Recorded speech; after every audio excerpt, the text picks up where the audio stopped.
Hi, welcome to the You Can Quit Smoking podcast, where we go over stories of success with overcoming smoking addiction. Many people have moved through this radical transformation and use smoking as an opportunity for inner growth with deeper self-awareness and a greater capacity for compassion. So many have done it, and you can quit smoking too. I'm your host, Jessie Hartnett, founder of Honor Your Heart.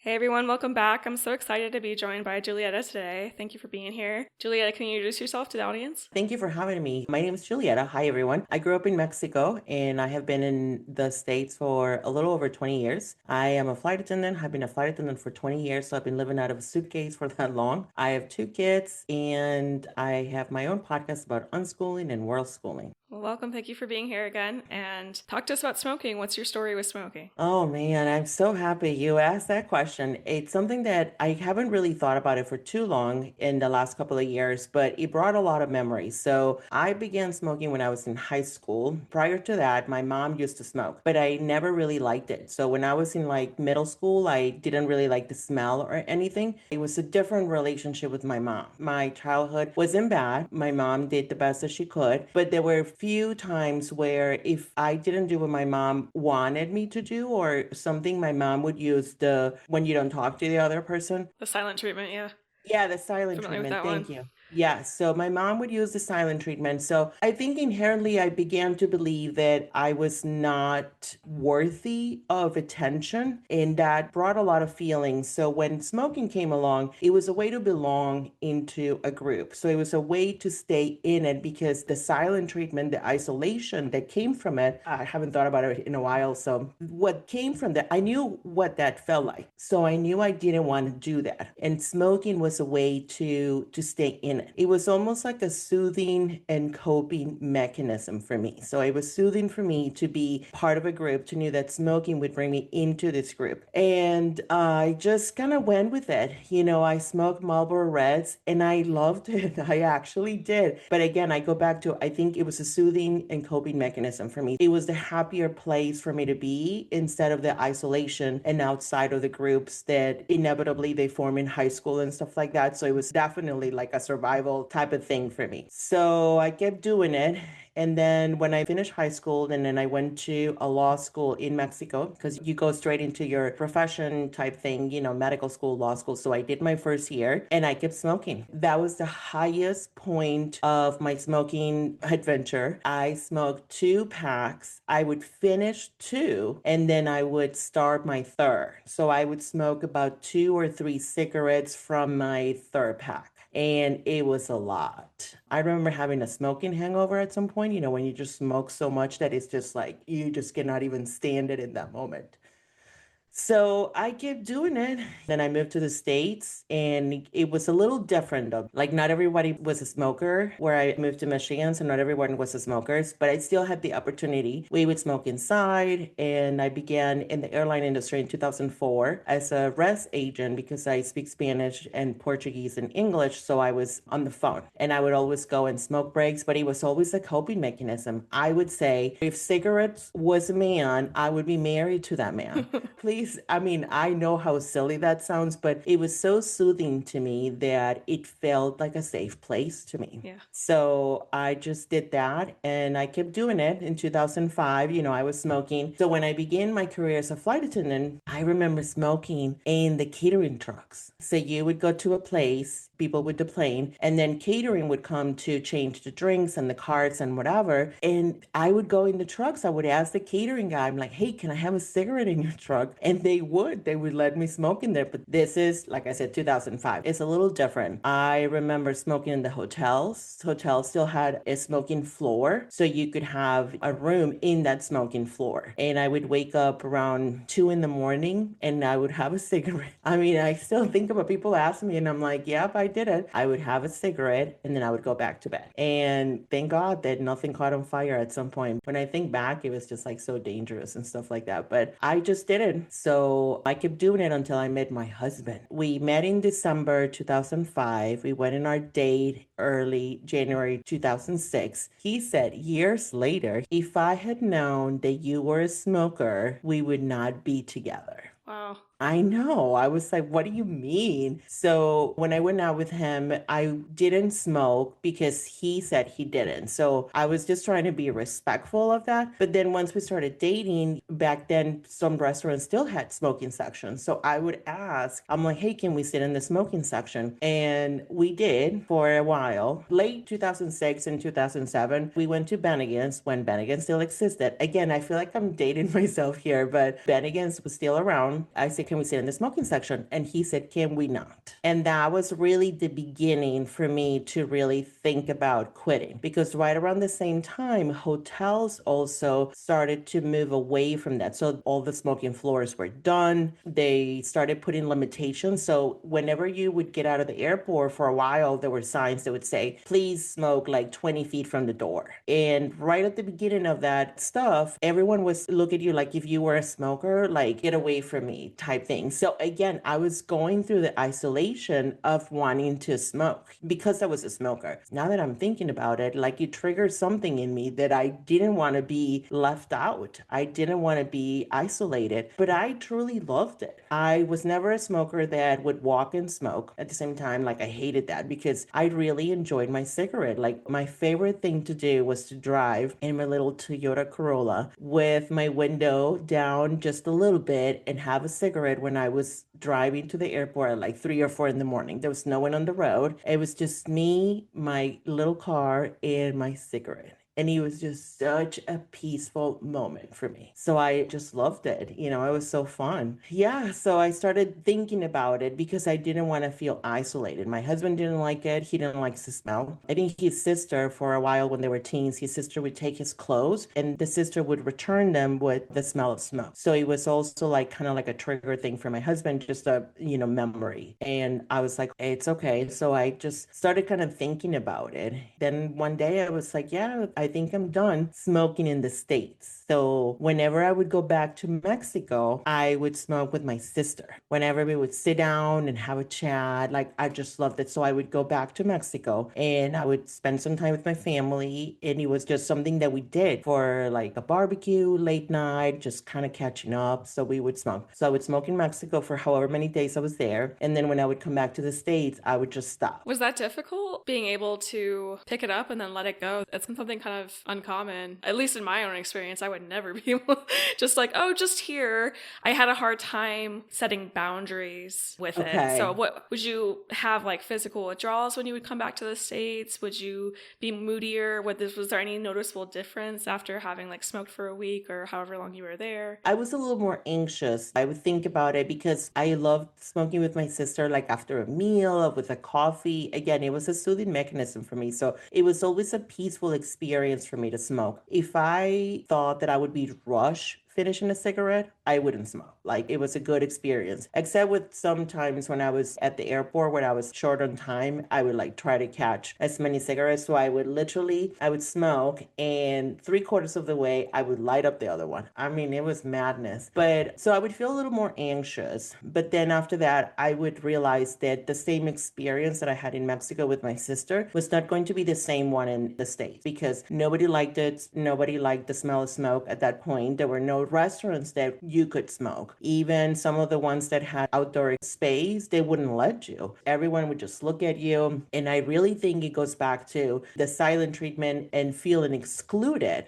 to where smoking for me was not that important as to feel included in whatever experience I was going. So it was the feeling of isolation, that experience was much stronger than my desire to smoke. So I really think that really helped to just not do it. And I kept doing that for a long time, actually. So I quit officially in 2007 per se, but every time I went back, I would do it until my son was born in 2014. He noticed a few years, yeah, he was like 4 or 5. He would notice, and he never saw me smoking at home. So after that, I was just like, yeah, I think it's time. I just stopped. I was very conscious that what I was seeking, that soothing, that peaceful environment, that I could get with something else. It wasn't like I couldn't, I just stopped. Like I feel like I needed to trade it for something else. So it became a cup of tea, it became coffee in the morning. I stopped drinking over a year ago, but the coffee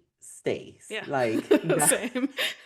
that stays for right now. So that stays. So yeah, it's interesting how smoking was soothing for me. I love that you brought that up, finding moments of peace, of relaxation in other ways. That's something I always recommend because it's very difficult to just deprive yourself of those moments of being alone. I mean, it seems like it was kind of a social thing for you in the beginning. So that kind of turned when you're like, no, it's just me in the car and my cigarette. Like sometimes we're busy with work and paying bills and doing all these things. It's nice to have that moment alone too. So it's funny how smoking can fulfill all those needs and it gets really complex. Yeah, it really is though. And I really never thought about why I started smoking until, I got your email about the questions. And then there's some things right now that I've been working on too, as far as, more awareness and how I feel around other people and stuff like that. And it really brought me back to the reason to pinpoint why smoking was helpful to me when it came to my life, because it was replacing something that I didn't have. So I feel like if you find the root as to like really go back to why we start smoking, and because it is something that it's given us something that we don't normally get in our daily life. And I was like, oh, it was a big realization. But quitting was like, I never used the patches or the gum or anything like that. It didn't feel like it would do to me. Similar with drinking, I just stopped. But also because I had almost like, I don't want to say psychotic break, but I felt like really anxious. And I was like, yeah, I think this is it. But I had been thinking about it for about a year at that point too. I was like, I cannot keep doing this to my body. Like I just knew that my body was like, enough is enough. And I'm like, okay, I got it. I'm getting the memo here. So And you're talking yeah. about the drinking with that? Yes, the drinking with that was really powerful. It came to me too. It just happened. Like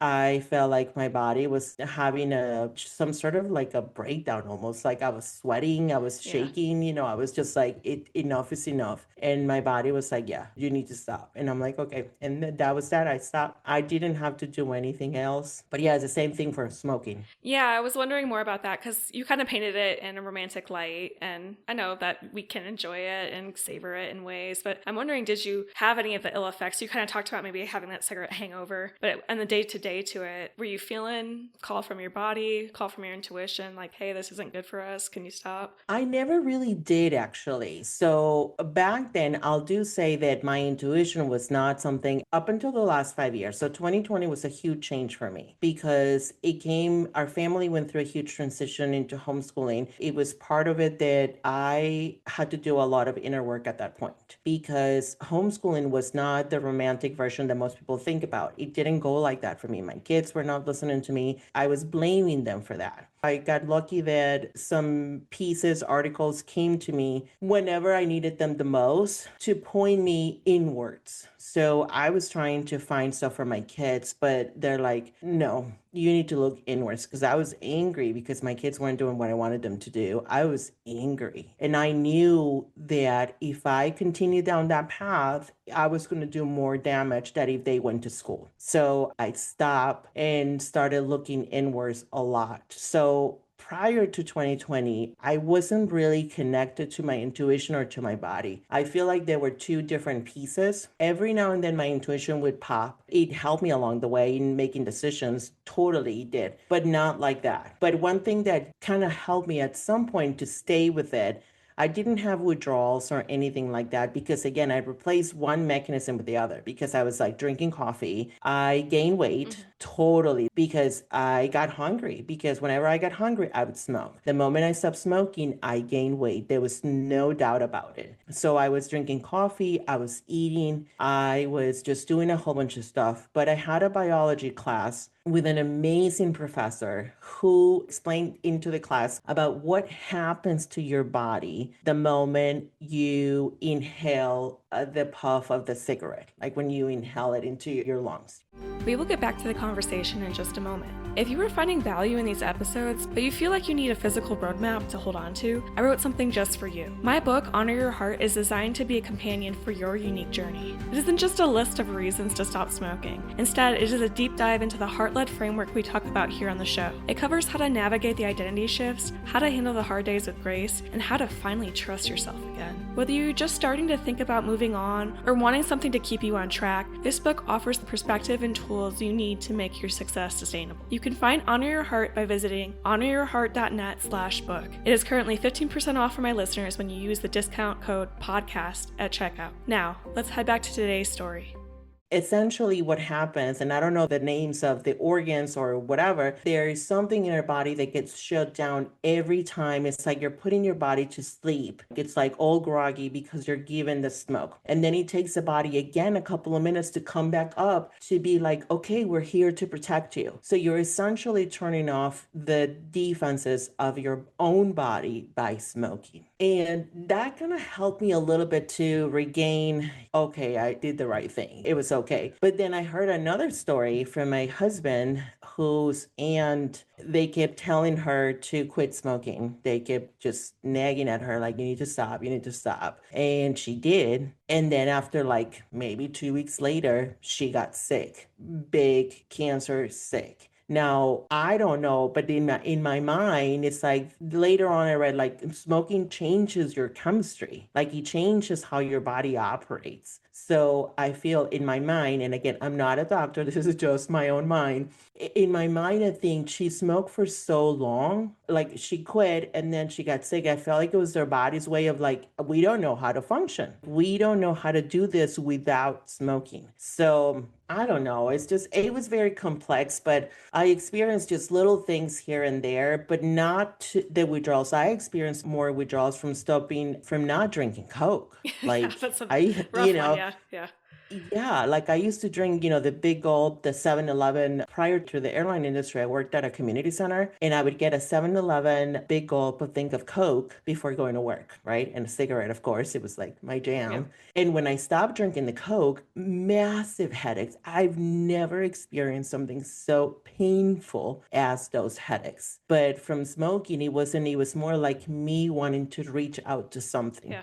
But I wasn't excluded from social circles at that point because my job kept me away. I felt like it was just a softer way to mask the need for me to feel included. I was traveling all the time, so I didn't really need to belong to just one group of people. Like I was just with a lot of people. I think that's why I didn't experience the withdrawals that would most likely have come if I had been in the same environment, same job, same people that could potentially still smoke around you. Like that would be a little difficult, I think, if I had experienced that. Yeah, that makes sense with the story you're telling about just, hey, I did this to have friends and to fit in and have connection. And when you don't have that anymore, it's just you. So yeah, it's easier to let go of. But yeah, I think that's really amazing that you didn't have withdrawals and any of that. That's just supposed to show how much of the habit is mental. Yeah, it really is though, but and emotional. Oh yeah, most definitely though. It is really interesting because when I stopped drinking, one of the things that I didn't do was to attend a friend's party because she had a party in another state, which that was a little harder for me because I knew that I'm like, I don't know if I'm ready to be able to say no because it's a group of friends that I have, but prior to that, our connection had been through alcohol. And I know this is about smoking, but for some reason I can't stop relating the two. Yeah, more recent. But smoking was, I loved it. I used to collect the Marlboro points. Yeah.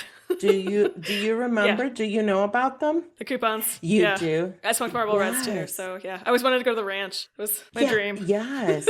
The cowboy and then they used to have this catalog, if you had enough points. I have seen a passenger with the Marlboro like duffel bag. Yep. Yes. And I've seen a passenger with the Marlboro jean jacket. Nice. And I'm like, oh, that's vintage, mister. Yeah.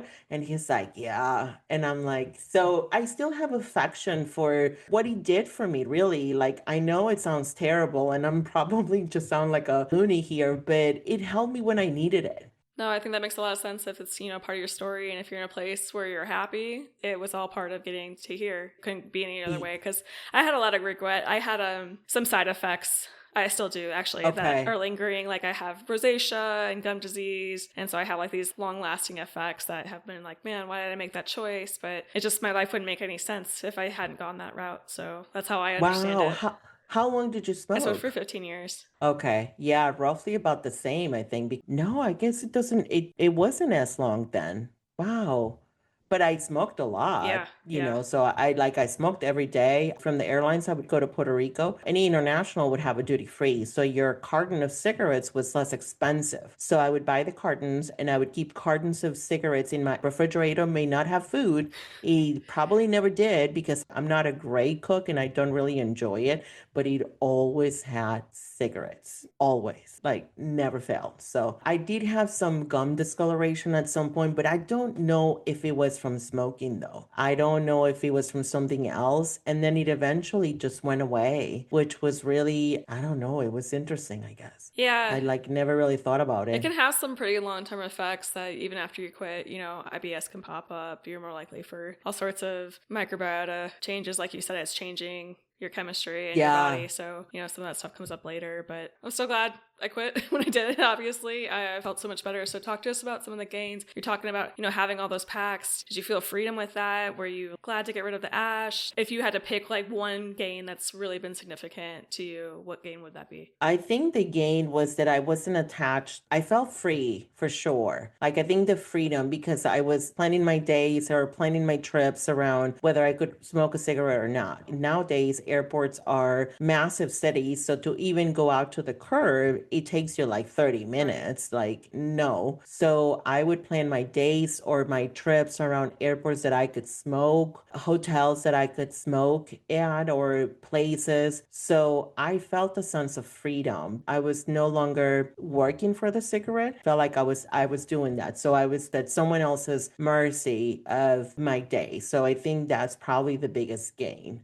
The smell, it never really bothered me until lately. Maybe the last year has really been strong, but I feel like a lot of people don't even smoke cigarettes anymore. I'm in Michigan, so pot is legal here. And most people, that's the smell that I'm like, oh my gosh, like I cannot.